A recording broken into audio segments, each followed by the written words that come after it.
Humans have always had to work to survive. This was true in prehistoric times as hunter-gatherers, and it continued for centuries with more household-based methods of production. Now, the Industrial Revolution doesn't change the basic fact that humans have had to work to survive and continue to have to work to survive, but it does change the nature of this. And rather than producing things that you're going to consume directly, like growing your own food, it means people are working for others. In other words, you're working for a paycheck, working for money. We can see this reflected in many aspects of our culture. For example, think about the 1980s popular song by Huey Lewis and the News, Working for a Living. Or another example, Slave to the Wage, a song by Placebo. Now, even this basic way of thinking about work as simply for money raises important implications for managers. I'm going to highlight two implications here. First, the fact that a family or a household survival depends on working means that financial pressures can be magnified in the workplace. So when employees feel that their job is at risk or feel that their income is at risk and not able to make ends meet in the workplace, this can bring additional stresses, additional pressures, even sometimes additional desperation into the workplace.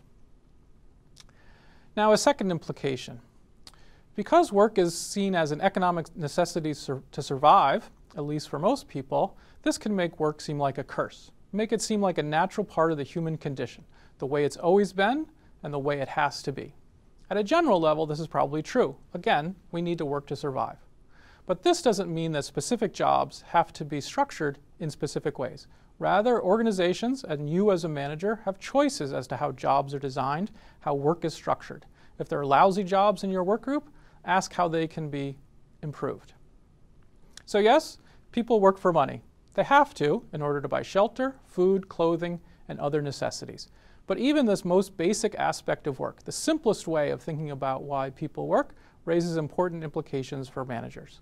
First, watch for extra stress, maybe even in some rare cases desperation among your employees as their household financial pressures are potentially brought into the workplace. Why are they brought into the workplace? Because that's their source of income.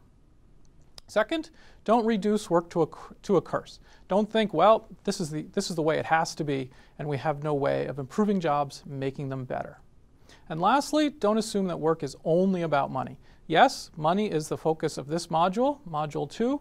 However, in Module 3, we're going to explore a variety of reasons beyond money why people work.